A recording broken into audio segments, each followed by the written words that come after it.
Hey kids, Pastor Eli here. My question for you today is, what is a throne?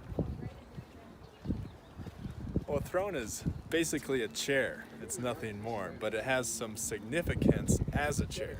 So my next question is, do you know who sits on a throne? If you said king or president or ruler or emperor, you'd be correct.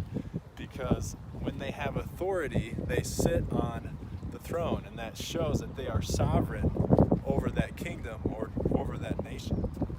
Now, this is a history question for you history lovers. Do you know anyone from history who has sat on a throne? And I know you guys are smart, so you may have said some good ones. I'm going to show you a couple pictures of people who have sat on thrones. This first picture is of, anybody know it? This is King Tut, and this golden image is actually on the back of his throne. He was king in Egypt of the 1300s and was pharaoh over Egypt when he was a boy. And so when he sat on his throne, it showed he was the ruler of all Egypt. This next picture is of Constantine, who is the Roman emperor who linked Christianity as the official state religion of the Roman Empire, so he had a big influence. This next photo is of Charlemagne, who was another king of the Holy Roman Empire in the 800s AD. And does anybody know who this is? This is Kuzco from the Disney movie Emperor's New Groove. And I actually still love this movie. I actually might watch it because of this photo.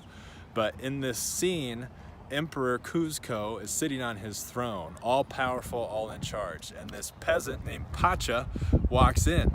And Pacha is at first scared of Kuzco because he's on his throne. He seems to be kind of this selfish young emperor, and Pacha's nervous and afraid of what he's going to say. And in the end, the Emperor Kuzco actually says, "I'm getting rid of your village because I'm going to build myself a water park."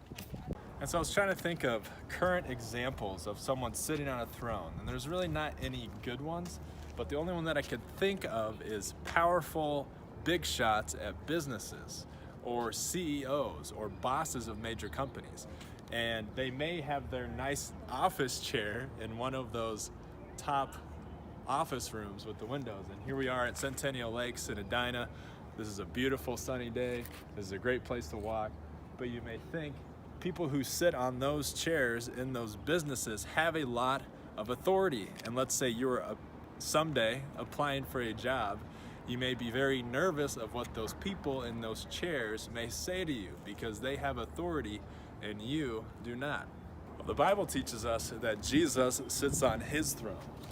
In Hebrews chapter 4, verse 16, the author tells us this: "Let us then approach the throne of grace with confidence, so that we may receive mercy and find grace to help us in our time of need." So we learn that Jesus is king and that he sits on the ultimate throne. And I like to think how he has authority, like some of the people in these buildings. He is all powerful, he controls the world, but he is also personal, that we can approach him like we would approach him sitting on this porch swing, that he knows our name and that we can trust him. He wants to be kind to us. He wants to show us mercy, so we can pray to him in our time of need and be reminded that he is a good king who sits on the throne.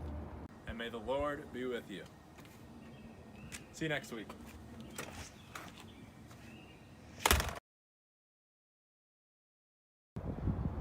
Take 137. Go.